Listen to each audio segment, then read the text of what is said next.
حکم مانے، اللہ بلائے تب بھی نماز چھوڑ دو، حضور بلائیں تب بھی نماز چھوڑ دو، اور تیسری ہستی ماں باپ آواز دیں تب بھی نماز چھوڑ کر ماں باپ کی بات مانو۔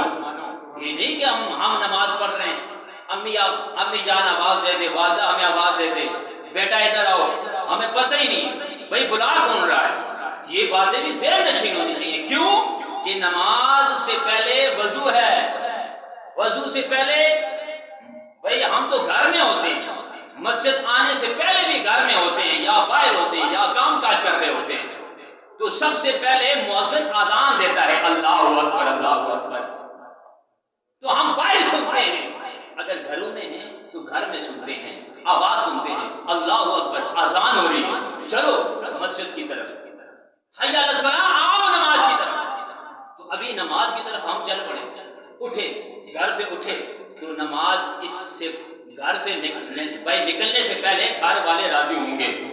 اگر آپ کی ماں راضی نہیں، والدہ راضی نہیں، اگر باپ راضی نہیں، بہن بھائی راضی نہیں، بیوی بچوں کو دکھ دیا تو گھر سے باہر نکلنے کی ضرورت ہی نہیں ہے۔ مسجد تک آنے تو دور کی بات ہے، وضو کرنا دور کی بات ہے، نماز پڑھنا دور کی بات ہے۔ وَأَصْلِحُوا ذَاتَ بَيْنِكُمْ، اپنے آپ سے صلح رحمی کرو، کوئی ناراض ہے اس کو راضی کرو، اگر ماں باپ بھائی ناراض ہیں ماں باپ کو راضی کرو، اگر ماں ناراض ہے تو پاؤں دھو کر پی لو، اس سے ہماری شان کم نہیں ہوتی۔ اگر تو بیوی ناراض ہے تو اپنی بیوی کو راضی کرو، اس سے بھی ہماری شان کم نہیں ہوتی، کیونکہ حضور نے خود فرمایا کہ اپنی بیوی بچوں سے بھی پیار کرو اور ماں باپ سے بھی پیار کرو۔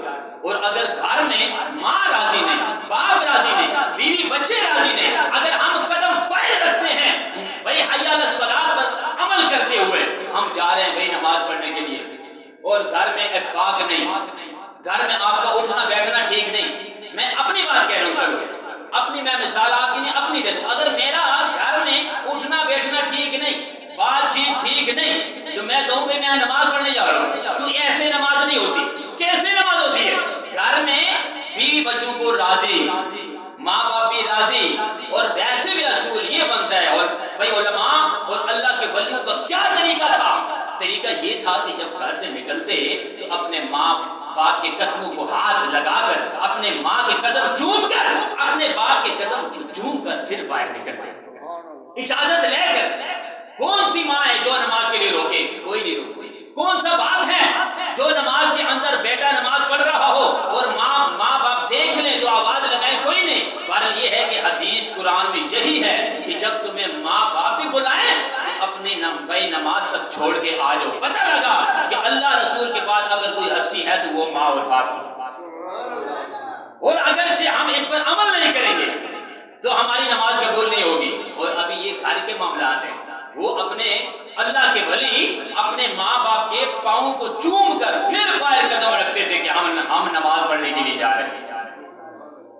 یہ طریقہ ہے حدیث اور قرآن کے مطابق، دلیل کے ساتھ بات کر رہا ہوں میں آپ کے سامنے۔ یہ قرآن بھی رکھا ہوا ہے، حدیث پاک بھی رکھی ہوئی ہے میں نے، پر میں باتیں ویسے ہی کر رہا ہوں۔ مجھے حکم ہوا کہ دیکھ کر بیان کرو، کہیں آپ ویسے اپنے پاس تو بیان نہیں کرتے ہیں۔ میں نے کہا نہیں، کہتے اتنے تھوڑے سے سانس میں آپ اتنی ساری باتیں، ڈھیر ساری باتیں بیان کرتے ہو، ہمیں یوں لگتا ہے جیسے آپ خود اپنی طرف سے بات کر رہے ہو۔ میں نے کہا نہیں، اپنی طرف سے بات نہیں کر رہا ہوں، جو بھی بات کر رہا ہوں قرآن اور احادیث کے مطابق میں بات کر رہا ہوں، اس سے باہر بات نہیں ہے۔